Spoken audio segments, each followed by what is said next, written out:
नमस्कार, स्वराज एक्सप्रेस आप देख रहे हैं और मैं हूं आपके साथ काजल दुबे। बुलेटिन की शुरुआत करेंगे कुछ खास खबर के साथ। मध्य प्रदेश में डॉक्टर मोहन यादव मंत्रिमंडल का दूसरा विस्तार आज होने जा रहा है। इसमें कांग्रेस से बीजेपी में आए विधायक रामनिवास रावत कैबिनेट मंत्री के रूप में पद और गोपनीयता की शपथ लेंगे। राजभवन में शपथ ग्रहण समारोह होगा। इससे लेकर सीएम डॉक्टर मोहन यादव ने रविवार शाम को राजभवन पहुंचकर राज्यपाल मंगूभाई पटेल से मुलाकात की। उन्होंने मंत्रिमंडल विस्तार को लेकर राज्यपाल को जानकारी दी। बताया जा रहा है कि रामनिवास रावत मंत्री पद की शपथ लेने के बाद तत्काल विधायक पद से इस्तीफा देंगे। बता दें कि अभी मंत्रिमंडल में 4 पद खाली हैं। वर्तमान में डॉक्टर मोहन सरकार में 30 मंत्री हैं। मंत्रिमंडल में अधिकतम 34 मंत्री हो सकते हैं। रावत प्रदेश कांग्रेस के कार्यकारी अध्यक्ष रह चुके हैं। 30 अप्रैल को भाजपा में शामिल हुए थे।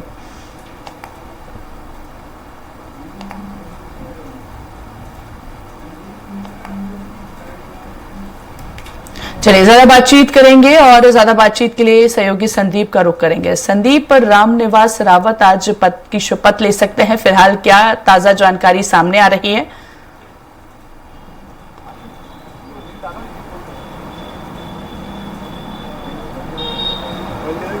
संदीप, आप सुन पा रहे हैं मुझे? चलिए सहयोगी का वापस रुख करेंगे। तो देखिए 30 अप्रैल को इन्होंने भाजपा में ये शामिल हुए थे और इसके साथ ही साथ रावत प्रदेश कांग्रेस के कार्यकारी अध्यक्ष भी रह चुके हैं। मंत्रिमंडल में अधिकतम 34 मंत्री हो सकते हैं और वर्तमान की बात करें तो मोहन सरकार में 30 मंत्री हैं। मंत्रिमंडल में 4 पद खाली हैं अभी भी और विधायक पद से इस्तीफा दे सकते हैं रावत।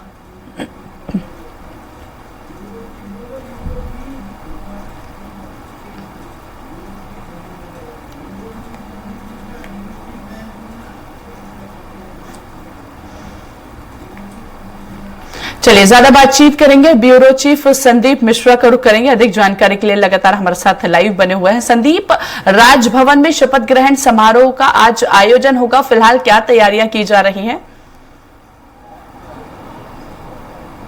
कविता, तैयारियां यहाँ पूरी हो चुकी हैं और अगर हम बात करें तो अब से कुछ ही क्षणों बाद रामनिवास रावत मंत्री पद की शपथ लेंगे और ये 31वें मंत्री मोहन सरकार में होने जा रहे हैं। कुल मिला के अगर हम बात करें तो अप्रैल के महीने में इन्होंने भारतीय जनता पार्टी की सदस्यता ली थी। तब से अभी तक कहीं न कहीं विवाद चलता रहा। विधानसभा में भी उन्होंने वो शामिल नहीं हुए और कहीं न कहीं उनकी सीट को लेकर के लगातार विवाद चला। मंत्रिमंडल में वो शामिल होंगे या नहीं होंगे, इस बात को लेकर के भी लगातार कवायद चल रही थी। भोपाल से लेकर दिल्ली तक लगातार राजनीति गरमा रही थी। आखिरकार वो पल आ गया जब रामनिवास रावत को मंत्रिमंडल में शामिल करने की हरी झंडी दे दी गई। कल प्रदेश कार्यकारिणी की प्रदेश कार्य समिति की बैठक आयोजित की गई थी भारतीय जनता पार्टी की और फिर उसके बाद मुख्यमंत्री डॉक्टर मोहन यादव राजभवन पहुंचे थे, जहां उन्होंने सूचना दी कि वो मंत्रिमंडल का विस्तार करने जा रहे हैं। तो आज यहां पर मंत्री रामनिवास रावत मंत्री पद की शपथ लेने जा रहे हैं और आपको बता दो कि ये 6ठी बार के विधायक हैं। कांग्रेस पार्टी में कार्यकारी अध्यक्ष के रूप में काम कर चुके हैं। लगातार 6 बार विधायक कांग्रेस पार्टी से रहे। हालांकि पिछली बार उनको हार का सामना करना पड़ा था, फिर उसके बाद इनको 2023 में ये चुनाव जीत करके आए थे। तो एक वरिष्ठ नेता के तौर पर भारतीय जनता पार्टी में शामिल हुए और आज यहाँ पर मंत्री पद की शपथ लेने जा रहे हैं। जी बिल्कुल, यहाँ पर मंत्री फिलहाल क्या तैयारियां की जा रही है? क्या लगता है मंत्री, क्योंकि देखिए 30 मंत्री अभी वर्तमान में हैं कैबिनेट के पास, 34 मंत्री की रिक्वायरमेंट है। ऐसे में क्या कैसा नजर आएगा? बिल्कुल, देखिए अगर हम बात करें, पहले तो मैं यहाँ का नज़ारा दिखाना चाहूँगा। कैमरामैन सुरेश से कहूँगा कि वह यहाँ की स्थितियाँ दिखाई। राजभवन की का नज़ारा आप देख सकते हैं किस प्रकार से यहाँ सुरक्षा चौकी में तब्दील कर दिया गया है पूरे राजभवन को। और अगर हम बात करें तो सुबह से कई मंत्री यहाँ पर पहुँच चुके हैं। उप मुख्यमंत्री जगदीश देवड़ा, उप मुख्यमंत्री राजेंद्र शुक्ला, मुख्यमंत्री डॉक्टर मोहन यादव के अलावा राव उदय प्रताप सिंह, नरेंद्र शिवाजी पटेल सहित कई मंत्री अभी तक राजभवन पहुँच चुके हैं और अब से कुछ ही देर बाद ये सभी साक्षी बनेंगे रामनिवास रावत के मंत्री पद में शपथ लेने के। कुल मिला के जिस प्रकार से भव्यता दी गई है राजभवन में अंदर जो हॉल है, तो वहां पर शपथ होनी है, तो उन सब चीज़ों को देखते हुए कल शाम से ही तैयारियां शुरू कर दी गई थी और आज वो तैयारियों को अंतिम रूप दिया गया सुबह, और अब से कुछ ही देर बाद वो शपथ लेंगे। और इस दौरान भारतीय जनता पार्टी के वरिष्ठ नेता भी मौजूद रहेंगे। संगठन की ओर से अगर हम बात करें तो प्रदेश अध्यक्ष बीडी शर्मा भी इस शपथ समारोह में शामिल हो रहे हैं। तो कुल मिला के हम ये कह सकते हैं कि मंत्रिमंडल को मजबूत करने के लिए ये विस्तार जरूरी भी था। अब ये बात और है कि कौन सा विभाग उनको दिया जाएगा। चलिए ठीक है, बिल्कुल संदीप, चलिए आपको सीधे लिए चलते हैं जहां पर रामनिवास रावत शपथ लेते हुए नजर आ रहे हैं। देखिए, मंगू भाई पटेल भी उपस्थित हैं, मुख्यमंत्री मोहन यादव भी उपस्थित नजर आ रहे हैं। शपथ चालू हो गई।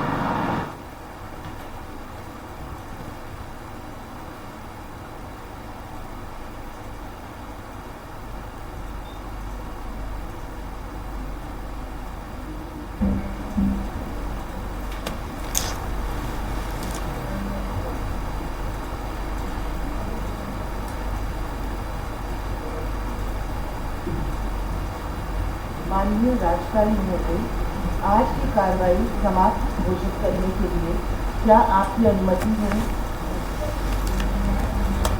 महोदय, आज का कार्यक्रम समाप्त हुआ। धन्यवाद सर। कार्यक्रम समाप्ति के उपरांत आप सभी राष्ट्रगान के लिए खड़े हो जाएं, कृपया स्थिर हो जाएं। राष्ट्रगान बजेगा भी। राष्ट्रगान।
चलिए ज्यादा बातचीत करेंगे, ब्यूरो चीफ संदीप मिश्रा का रुख करेंगे। संदीप, राजभवन में शपथ ग्रहण समारोह हो चुका है और अगर हम रामनिवास रावत की बात करें तो चंबल क्षेत्र में ओबीसी वर्ग के बड़े नेता जो हैं ये माने जाते हैं। बिल्कुल काजल, बड़े नेता हैं चंबल क्षेत्र से और ग्वालियर चंबल को प्रतिनिधित्व तो ज़्यादा से ज़्यादा प्रतिनिधित्व देने की लगातार कोशिश भी रही है भारतीय जनता पार्टी से। और जिस प्रकार से आपने देखा कि लोकसभा चुनाव में जिस प्रकार से मुरैना की स्थितियां थीं, जब ये माना जा रहा था कि मुरैना से भारतीय जनता पार्टी का जो कैंडिडेट है वो काफ़ी कमज़ोर है और इसीलिए ये उनको एक बड़ी राजनीति के तहत, रणनीति के तहत रामनिवास रावत को भारतीय जनता पार्टी में शामिल कराया गया था और नतीजे के तौर पर मुरैना की सीट में भी भारतीय जनता पार्टी के उम्मीदवार ने फतेह हासिल की। तो ये सारी चीज़ों को देखते हुए पहले से ही जब उनको भारतीय जनता पार्टी में लाने की तैयारी हुई थी तो पहले ही आश्वासन दिया गया था कि आपको मंत्री पद की शपथ दिलाई जाएगी, आप मध्य प्रदेश सरकार में मंत्री होंगे। तो इन्हीं सब चीज़ों को देखते हुए आज उनको मंत्री पद की शपथ दिलाई गई। बीच में अटकलें जरूर लगाई जा रही थी कि मंत्री बनेंगे या नहीं बनेंगे, क्योंकि इस्तीफा भी नहीं दिया था। तो आज पहले उन्होंने इस्तीफा दिया और फिर उसके बाद मंत्री पद की शपथ दिलाई गई। कुल मिला के हम ये कह सकते हैं कि एक सीट मध्य प्रदेश में और रिक्त हो चुकी है। अभी तक बुधनी की बात हो रही थी, अब रामनिवास रावत की भी सीट रिक्त हो चुकी है। अब 2 सीटों पे विधानसभा चुनाव होना तय कहा जा सकता है। ये बात जरूर है कि अभी निर्मला सप्रे की जो अभी इस्तीफा नहीं हुआ है तो वहाँ पर अब स्थिति क्या होगी, वो इस्तीफा देंगी या नहीं देंगी, अभी इन चीज़ों से पर्दा नहीं हटा है फिलहाल। लेकिन रामनिवास रावत के शपथ लेने के बाद अब ये पुष्टि हो चुकी है कि मध्य प्रदेश सरकार में अब 31 मंत्री हो चुके हैं। फिलहाल अभी पोर्टफोलियो को लेकर के जरूर बात चल रही है, क्योंकि अब उनको कौन सा विभाग दिया जाएगा ये अपने आप में बहुत विचारणीय पहलू है। फिलहाल करीब 4-5 ऐसे विभाग हैं जो मुख्यमंत्री डॉक्टर मोहन यादव के पास है। जनसंपर्क की बात करें, गृह विभाग की बात करें, सहकारिता की बात करें, 4-5 विभाग अभी फिलहाल उनके पास हैं। तो कौन सा विभाग यहाँ पर रामनिवास रावत को दिया जाएगा ये तो खैर आगे पता चलेगा। लेकिन आज मंत्रिमंडल का विस्तार होने के बाद मोहन कैबिनेट का दूसरा विस्तार जरूर हो चुका है। बिल्कुल संदीप, हम देख रहे हैं कि कहीं ना कहीं अनुभवी चेहरे को पार्टी मौका दे रही है।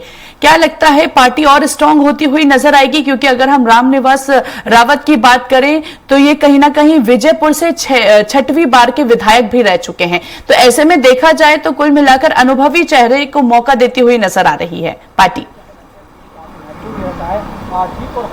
बिल्कुल काजल, देखिए इस मंत्रिमंडल में अनुभवी और जो युवा चेहरे हैं दोनों को महत्व दिया गया है। अनुभवी जो हैं उनको कैबिनेट में शामिल किया गया है, जो युवा हैं उनको राज्य मंत्री का दर्जा दिया गया है। कुल मिला के ये कह सकते हैं कि यहाँ पर एक अच्छा समावेश भारतीय जनता पार्टी में देखने को मिला है, क्योंकि जो युवा हैं तो उनको एक अगली पीढ़ी को भी तैयार करने का लगातार प्रयास किया जा रहा है भारतीय जनता पार्टी से। और अनुभवी चेहरे जो हैं तो वो कहीं न कहीं पार्टी को मजबूत करने में, सरकार की जो नीतियां होती हैं उसको धरातल में उतारने के लिए बहुत महत्वपूर्ण भूमिका निभाते हैं। जिस प्रकार से लगातार मोदी सरकार की योजनाओं को धरातल में उतारने की बात होती है, क्योंकि बहुत सारी जनहितकारी योजनाएं, अगर हम बात करें पीएम आवास योजना की बात करें, नल जल योजना की बात करें, जो सीधे आम जनता से जुड़ी योजनाएं हैं, तो ये योजनाएं तेजी से फले फूले, तेजी से विस्तारित हो, लोगों को उसका लाभ मिले।